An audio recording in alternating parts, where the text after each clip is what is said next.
काले कारनामों से इनका पूरा इतिहास भरा पड़ा है। लाल टोपी है, लेकिन काले कारनामों के लिए लोग जाने जाते हैं। लोकसभा चुनाव के बाद जिस अवधेश प्रसाद को मिली जीत के बाद मुकुट पहनाकर अपने साथ लिए फिर रहे थे अखिलेश यादव, अब उसी अवधेश प्रसाद के बेटे अजीत प्रसाद ने मुकुट की चमक को फीका कर दिया। उपचुनाव से पहले योगी बार बार समाजवादी पार्टी के जिन काले कारनामों की बात कर रहे हैं, अब अखिलेश के नेता लगातार योगी के उस बयान पर मोहर लगाते दिख रहे हैं। ताजा मामला आया धर्मनगरी अयोध्या से, जहां के सांसद अखिलेश के करीबी अवधेश प्रसाद हैं और आरोप भी सांसद अवधेश प्रसाद के बेटे अजीत प्रसाद पर लगा। अजीत प्रसाद के खिलाफ अपहरण, धमकी और मारपीट का मुकदमा दर्ज किया गया।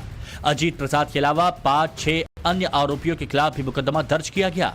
अयोध्या के कोतवाली नगर में रोहित तिवारी नाम के शख्स ने मामला दर्ज कराया। अजीत प्रसाद पर स्टेट बैंक तिराहे के पास अपहरण कर मारपीट का आरोप है। आरोप है कि जमीन की खरीदारी में कमीशन देने को लेकर विवाद हुआ था। जब जब अखिलेश यादव और समाजवादी पार्टी की राजनीतिक ताकत बढ़ती है तो उनके लोग गुंडागर्दी और अपराध में उतर पड़ते हैं। फैजाबाद से सांसद अवधेश प्रसाद के पुत्र रंगदारी वसूलने के मामले में एफआईआर दर्ज की गई है। उत्तर प्रदेश में जरूर कुछ सीटें लोकसभा की समाजवादी पार्टी ज़्यादा जीत गई है, लेकिन अखिलेश यादव ये भूल गए हैं कि अभी प्रदेश में सरकार भारतीय जनता पार्टी और योगी आदित्यनाथ जी की है। यहाँ कानून को कोई भी हाथ में लेगा वो बख्शा नहीं जाएगा। अवधेश प्रसाद के पुत्र के ऊपर भी एफआईआर दर्ज है, कठोर कानूनी कार्रवाई सुनिश्चित की जाएगी। मुकदमा दर्ज होने के बाद अजीत प्रसाद की मुश्किलें तो बढ़ गई। अजीत प्रसाद मिल्कीपुर विधानसभा उपचुनाव में गठबंधन से दावेदार भी है। अजीत प्रसाद प्रॉपर्टी डीलिंग का भी काम करता है। अपहरण, धमकी और मारपीट मामले के बाद अजीत प्रसाद की दावेदारी भी खतरे में पड़ सकती है। मुकदमा दर्ज हुआ है तो यकीनी तौर पर पुलिस ने किया होगा और इस पर कार्रवाई होगी, जांच होनी चाहिए। सबसे पहली चीज तो ये, क्योंकि समाजवादी पार्टी के लोग मुस्तकिल सत्ता पक्ष की तरफ से हाशिए पर हैं और मुझे लगता है कि इसकी मुकम्मल जांच हो और उच्च स्तरीय जांच होनी चाहिए कि बिला वजह के लिए आप किसी को इस तरीके से ना टारगेट करें। बीजेपी बार बार आरोप लगाते आई है समाजवादी पार्टी के डीएनए में गुंडई है, अराजकता है। चंद दिन पहले ही यूपी के सीएम योगी आदित्यनाथ ने समाजवादी पार्टी पर हमला बोलते हुए कहा था कि भले ही ये लाल टोपी पहनते हैं लेकिन कारनामे इनके काले हैं। अगर इनके इतिहास के पन्नों को लड़ते हुए आप जाएंगे तो बहनों और भाइयों, काले कारनामों से इनका पूरा इतिहास भरा पड़ा है। लाल टोपी है, लेकिन काले कारनामों के लिए लोग जाने जाते हैं।